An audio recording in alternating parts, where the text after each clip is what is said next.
नमस्कार, मैं हूं आलोक शुक्ला। न्यूज 18 नेटवर्क पर सबसे बड़ी बहस देखना शुरू कर चुके हैं आप।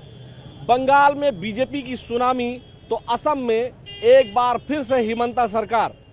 लेकिन सवाल इस बात का है कि क्या दिल्ली के बाद बिहार के बाद बंगाल और ये जो सुनामी चल रही है प्रधानमंत्री नरेंद्र मोदी के लोकप्रियता की, इस पर जनता की क्या राय है उत्तर प्रदेश में। और जिस तरह से मुख्यमंत्री योगी आदित्यनाथ की सभाओं में भीड़ देखने को मिली और जिस तरह से शुवेंदु अधिकारी ने उनके पैर छुए थे, क्या ये मैसेज देने में शुवेंदु अधिकारी और बंगाल बीजेपी ये सफल रही कि मुख्यमंत्री योगी आदित्यनाथ केवल उत्तर प्रदेश के मुख्यमंत्री भर नहीं हैं, वो हिंदुत्व के ब्रांड एम्बेसडर भी हैं और गोरक्ष पीठाधीश्वर भी हैं। यहाँ लोगों के बीच हम हैं। आपको क्या लगता है कि प्रधानमंत्री नरेंद्र मोदी का झालमुड़ी खाना और मुख्यमंत्री योगी आदित्यनाथ का जिस तरह से वहां सम्मान किया, शुवेंदु अधिकारी ने एक संत होने के नाते उनका पैर छुआ, तो क्या इसका इंपैक्ट यानी हिंदुत्व के दोनों चेहरे और पब्लिक कनेक्ट बेहतर साबित हुआ? नहीं, निश्चित तौर पे। और जो आपने बात कही कि हिंदुत्व के चेहरे, तो सिर्फ हिंदुत्व के चेहरे नहीं है, वो डेवलपमेंट के भी चेहरे हैं। जिस तरीके से प्रधानमंत्री आदरणीय नरेंद्र मोदी जी के नेतृत्व में भारत विकास कर रहा है और जिस तरीके से उत्तर प्रदेश पूज्य महाराज योगी आदित्यनाथ जी के नेतृत्व में विकास कर रहा है, ये बंगाल के लोग भी देख रहे हैं। और पश्चिम बंगाल के लोग करप्शन से, कटमनी से, घुसपैठ से मुक्ति चाहते थे। पश्चिम बंगाल के लोगों ने मन बनाया था और आज हम भारतीय जनता पार्टी के एक एक कार्यकर्ताओं की तरफ से हम लोग पश्चिम बंगाल की जनता को धन्यवाद देते हैं। और यह इतनी बड़ी शानदार जीत हम अपने संस्थापक पंडित श्यामा प्रसाद मुखर्जी जी को समर्पित करते हैं। वो कसक जो श्यामा प्रसाद मुखर्जी, जो बीजेपी के बड़े और जनसंघ का बड़ा नाम संस्थापक सदस्य श्यामा प्रसाद मुखर्जी के अपने राज्य में कभी बीजेपी या जनसंघ फल फूल नहीं पाई थी, वो कसक जो है आज पूरी हो गई। निश्चित तौर पे, और इस बात की अपरंपार खुशी है, दिल गदगद है। आज हम लोग पार्टी कार्यालय में 2-3-4 घंटे लगातार जश्न मना के आ रहे हैं और पूरा भारत आज हर्षित है कि पश्चिम बंगाल को करप्शन और कटमनी से आज मुक्ति मिली है। आदिल भाई, आप ये बताएं कि क्या दिल्ली, बिहार, बंगाल के बाद अब एक बार फिर से उत्तर प्रदेश की तैयारी में बीजेपी जुट जाएगी और क्या उत्तर प्रदेश में भी वही रिजल्ट आएंगे? क्योंकि हम देख रहे हैं कि अखिलेश यादव बहुत उत्साहित थे, उनको लग रहा था कि बंगाल में ममता दीदी जीत जाएंगी तो यूपी में माहौल बनाने में थोड़ा ठीक रहेगा, लेकिन क्या वो माहौल अब धराशायी हो गया है? हाँ, माहौल तो धराशायी हुआ है, लोगों का उत्साह भी बढ़ा है। अभी चुनाव बाद जब महंगाई थोड़ा बढ़ेगी तब लोगों का मनोबल थोड़ा टूटेगा। हमने सपा के कई नेताओं को बोलते हुए देखा सिलेंडर इत्यादि पर। एक दो लोग तो पहले स्टूडेंट लीडर रहे हैं, अब वो सपा में अच्छा काम कर रहे हैं और वो पब्लिक में जा करके सिलेंडर वगैरह के बारे में बताना की कोशिश कर रहे हैं। एक तरह से कहे कि कयासबाजियों और एक अफवाहों का अब दौर भी चलेगा। अफवाहों का दौर क्या है, जो हकीकत होगा वही चलेगा। जनता जानती है, जनता सबसे बड़ी जनार्दन है। लेकिन जो चुनाव के रिजल्ट में जनार्दन ने तो आदिल भाई रिजल्ट दे दिया और जनता जनार्दन ने तमिलनाडु में थलपति विजय को जिता दिया। अभी मैं एक बात कहूंगा, लोगों को बहुत दिक्कत हो जाएगी। देखिए, सनातन को गाली दे रहे थे तमिलनाडु में स्टालिन और थलपति विजय अपनी फिल्मों में, हालांकि थलपति विजय भी कोई समर्थक नहीं है हिंदुओं के, लेकिन थलपति विजय अपनी कई फिल्मों में वो त्रिपुंड वगैरह लगा करके, टीका लगा के पूजा पाठ भी करते हुए दिखाई देते हैं, तो हिंदुओं ने भी उनको वोट दिया। लेकिन आपको नहीं लगता है कि ये दौर एक बार फिर से प्रधानमंत्री की लोकप्रियता का दौर, ग्राफ बहुत तेजी से बढ़ रहा है? देखिए, मैं बिहार से इलेक्शन स्टार्ट करता हूँ, बंगाल तक जाता हूँ। मुझे ये समझ में आ रहा है राजनीतिक तौर पर कि ये दौर है क्षेत्रीय दलों को खत्म करने का। इसमें सिर्फ भाजपा ही नहीं, हो सकता है कांग्रेस भी मिली हो कि क्षेत्रीय दलों को खत्म कर दिया जाए और यही दो पार्टी बची रहे। हमने बिहार में देखा, बंगाल में देखा, चुनाव का एंड टाइम राहुल गांधी ममता बनर्जी को टारगेट कर रहे हैं। वो कह रहे हैं कट्टरपंथी ममता बनर्जी। किसको टारगेट करें आखिर? राहुल गांधी जो लाइन चल रहे हैं ना, वही लाइन चल रहे हैं भाई। बंगाल में ममता दीदी चीफ मिनिस्टर थी, टीएमसी की वहाँ सरकार थी, तो टारगेट किसको करते? जिस राज्य में लड़ रहे हैं। आपको क्या लगता है? राहुल गांधी का किसी समय में एक बयान था कि भगवा आतंकवाद है। ये जवाब दिया है भगवाधारियों ने और प्रभु श्री राम के वंशजों ने। अच्छा, एक बात ये बताइए कि दिल्ली, बिहार, बंगाल के बाद क्या उत्तर प्रदेश में भी भगवा लहराएगा और माहौल बन गया है? सर प्रचंड बहुमत की सरकार बनेगी। मैंने पूर्व में भी आप ही चैनल पे कहा था कि पश्चिम बंगाल में प्रचंड बहुमत की सरकार बनेगी और ये 220 तक सीटें जाने वाली हैं। ममता खातून का राज खत्म हुआ, सुशासन स्थापित होगा। पूजनी श्यामा प्रसाद मुखर्जी जी और राष्ट्रीय स्वयंसेवक संघ ने वो आपसे जानना चाहेंगे यूपी में क्या माहौल होने वाला है? क्या अखिलेश यादव का चेहरा उनका मनोबल थोड़ा डाउन होगा? मैं कहना चाहता हूं, मैं मुसलमान हूं, भाजपा विरोधी हूं। मैं कहना चाहता हूं मेरा मनोबल जब टूट गया तो अखिलेश यादव तो ऑटोमेटिक टूट जाएगा। आपका मनोबल क्यों टूट गया? क्योंकि जो कंपनी ममता बनर्जी को लड़ा रही थी आईपैक, वही अखिलेश यादव को भी लड़ाएगी यूपी में। और वो कंपनी को ईडी ने उठा लिया और चुनाव के जिस दिन चुनाव आखिरी था, आखिरी दिन उनको छोड़ दिया और अपील भी नहीं किया इनकी क्या नाम जमानत पर। तो मेरा मनोबल इसलिए टूटा कि वही कंपनी जो ममता बनर्जी को लड़ा रही थी, वही कंपनी अखिलेश यादव को भी लड़ा रही है। अच्छा जी, तो मतलब लग रहा है कि मामला गड़बड़ा जाएगा उनका भी। देखिए, जब तक वो है चुनाव आयोग हमारे बने रहेंगे और ईडी आपके पास हम आते हैं, क्या लगता है भाई साहब? आप लोग बड़े उत्साहित नजर आ रहे हैं। बिल्कुल उत्साहित हैं, क्योंकि बंगाल में जो गुंडागर्दी हो रही थी, हमारे भारतीय जनता पार्टी के कार्यकर्ताओं के साथ में जो अन्याय हो रहा था, कई कार्यकर्ताओं की हत्याएं भी हुई थी उस दौरान जब उनकी सरकार थी टीएमसी। इस बार का चुनाव, पिछले बार का जो चुनाव था पश्चिम बंगाल में 2021 का जो चुनाव था, उसमें 58 हत्याएं हुई थी, 58 या 68 इस तरह का कुछ आंकड़ा था। लेकिन इस बार एक भी हत्या नहीं हुई है। बहुत हत्याएं हुई हैं। टीएमसी सरकार में बीजेपी कार्यकर्ताओं की हत्याएं हुई थी, उसी का जवाब दे दिया जनता ने। पार्टी कार्यकर्ताओं की हत्या हुई थी और वहां के नागरिकों की हत्याएं हुई थी। अच्छा, क्या लगता है कि मेरा सवाल जो मैं सबसे पूछ रहा हूँ, आपसे भी पूछता था, वो खत्म। एक मिनट रुक जाइए। जो सवाल मैं पूछ रहा हूँ, सबसे पूछ रहा हूँ, दिल्ली बिहार में तो उनकी ही सरकार थी, फिर से हो गई। बंगाल के बाद अब क्या यूपी पे? अब यूपी 2027 पूर्ण बहुमत। हमने सुना पंजाब में भी आप लोगों की नजरें हैं। बिल्कुल, पंजाब में भी हम सरकार बनाने जा रहे हैं बहुत जल्द जी। आपको क्या लगता है, यूपी और पंजाब में भी बना लेंगे? देखिए, पहली बात तो मैं आपके चैनल से माध्यम मैंने पहले भी कहा था कि बंगाल की जो जनता था त्रस्त हो गई थी भ्रष्टाचार उसके खिलाफ।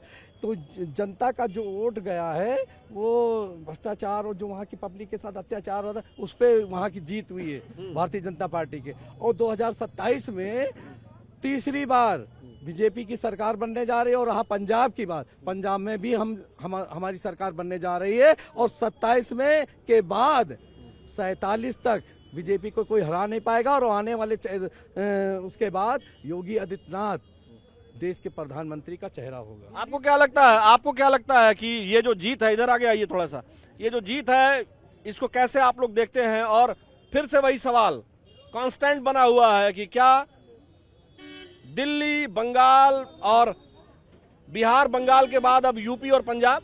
बिल्कुल सही है। उत्तर प्रदेश में तीसरी बार महाराज योगी आदित्यनाथ जी की सरकार बनेगी और पंजाब में भी भारतीय जनता पार्टी की सरकार बनेगी, इसलिए कि पंजाब में 38% दलित है। और माननीय प्रधानमंत्री जी ने रविदास जयंती के मौके पे वहाँ संत श्रोमणी रविदास जी के नाम से इंटरनेशनल एयरपोर्ट का घोषणा जालंधर में किया है। आने वाले समय में पंजाब में भी वहाँ के दलित भारतीय जनता पार्टी को वोट करेंगे और सरकार बनेगी। और मैं बार बार आपके चैनल के माध्यम से कह रहा था कि पश्चिम बंगाल में पंडित श्यामा प्रसाद मुखर्जी जी का सपना साकार होने वाला है और वहाँ स्वामी विवेकानंद, नेताजी सुभाष चंद्र बोस और भारतीय जनता पार्टी का कमल खिल गया। श्री सुनील बंसल, चाणक्य राजनीति के अमित शाह और राष्ट्रीय अध्यक्ष नितिन नवीन सिन्हा जी, जो हमारे रणनीतिकार सुनील बंसल जी थे, योगी आदित्यनाथ जी, मोदी जी का इनका करिश्मा काम आया, भारतीय जनता पार्टी का कार्यकर्ताओं का काम आया। आपको क्या लगता है, थोड़ा सा आप आगे आइएगा, आपको क्या लगता है कि मुख्यमंत्री योगी आदित्यनाथ का स्ट्राइक रेट कैसा रहा? बहुत अच्छा रहा। और वहाँ पे जो है आज बहुत बड़ा भूखंड बुलडोजर की बड़ी धूम है, तो यही चीज की धूम नजर आई। हमने देखा, आज भी देखा और पहले भी हमने देखा कि झालमुड़ी और बुलडोजर का गजब कॉम्बिनेशन है। एक जगह तो मैंने वीडियो देखा कि बुलडोजर पर एक आदमी बैठकर झालमुड़ी खा रहा था। क्या कहेंगे? बिल्कुल, वहाँ पे झालमुड़ी नहीं, वहाँ का जो है हिंदू देखिए कितना खुश हुआ है। बहुत बड़ा भूखंड जो अलग हो जाता, अगर 5 साल और रहती ममता बनर्जी तो जो है वो भूखंड ही अलग हो जाता। आप जाते थे माता दुर्गा जी का, बंगाल में माता दुर्गा जी का और गंगा सागर जाने वाले यात्रियों का इस बार एक हमने देखा कि जो पिछले 2021 में या उसके पहले के चुनाव में देखा कि इलेक्शन जीतने के बाद ममता बनर्जी या उस दौरान जो है कुछ हिंसा होती थी। लेकिन इस बार हमने एक नया अभी तक जो देखा है, हावड़ा ब्रिज पे लोग जो है एक दो वीडियो मैंने देखे वहां के हावड़ा ब्रिज पे लोग केवल गुलाल उड़ा रहे हैं और जय श्री राम हर हर महादेव के नारे लगा रहे हैं, लेकिन कोई हिंसा, कोई किसी के प्रति गलत बात नहीं बोल रहे हैं। अपराध मुक्त हो गया बंगाल। गंगोत्री से लेके और गंगा सागर तक जो सपना था भाजपा का कि हम सरकार बनाएंगे, तो गंगोत्री उत्तराखंड से लेके और गंगा सागर बंगाल तक भाजपा का झंडा भगवा लहरा चुका है। और उसके अलावा भाजपा के जितने भी कार्यकर्ता या नेता हैं वो अनुशासित हैं, वो इस माध्यम से काम नहीं करेंगे कि हमको किसी से बदला लेना है। सरकार बनाएंगे, काम करेंगे। वहाँ से अगर आप देखेंगे तो अटक से कटक तक भी वही हाल है। नहीं, हाँ वही होना है। और किसी के आप देखेंगे गुजरात, राजस्थान, मध्य प्रदेश, उत्तर प्रदेश और उधर बीच में एक आध राज्य बिहार, झारखंड में केवल नहीं है इनकी, बाकी उड़ीसा में हो ही गई है। हर जगह भगवा लहराएगा और किसी के प्रति कोई हिंसा नहीं करी जाएगी। बंगाल में सुशासन होगा, अच्छा काम होगा।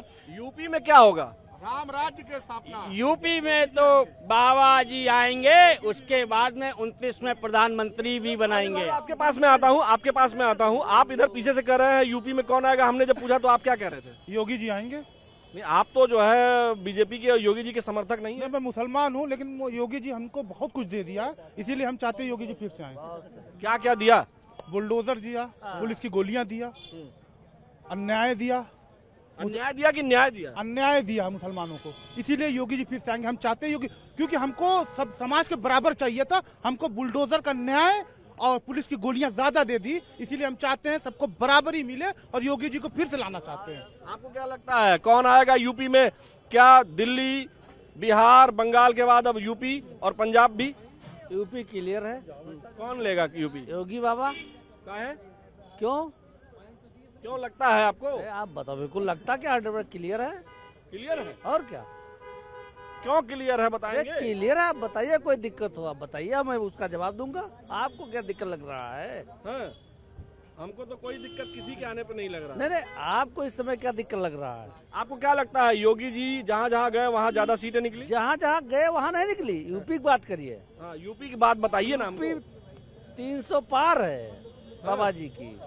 आपको क्या लगता है? उत्तर प्रदेश में महाराज जी फिर से आ रहे हैं। आपने देखा बंगाल में जिस प्रकार आए, गंगोत्री स्थान में पैदा हुआ व्यक्ति, उत्तर प्रदेश के गोरखपुर के मठाधीश्वर महाराज जी जब जाते हैं वहाँ पे 45 सीटों पे प्रचार करते हैं। 45 सीटों में 44 सीटें जीतने का भारतीय जनता पार्टी काम करती है। अभी एक सीट में भी प्रत्याशी आगे पीछे हो रहा, वो भी सीट जीतेंगे। महाराज जी 45 सीटों में प्रचार करते हैं, वहाँ पे जीतती है।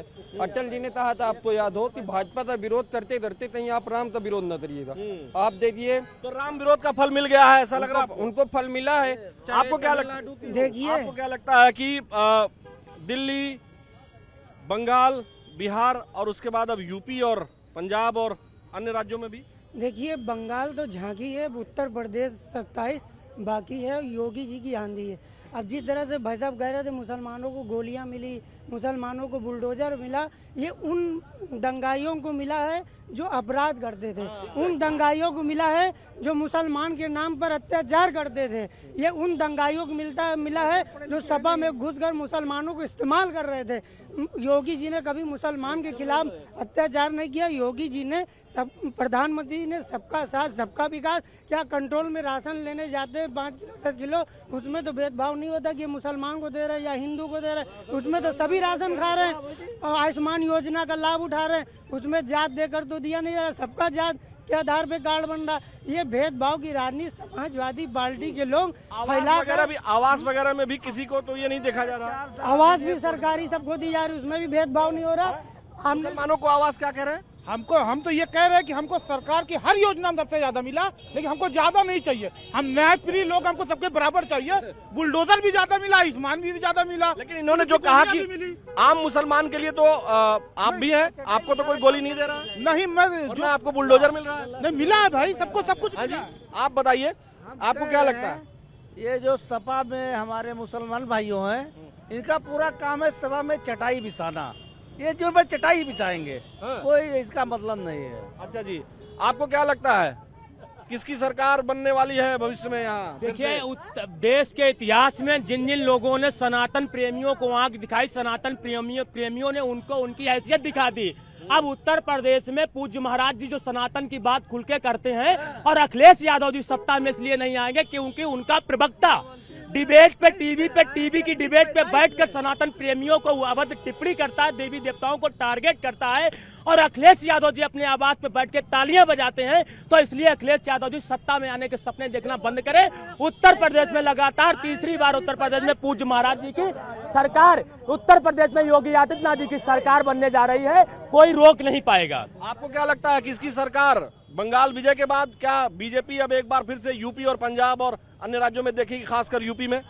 देखिए, बीजेपी एक अच्छी रणनीतिकार के तहत चल रही है, और शासन वही करता है जो नीति में चतुर होता है।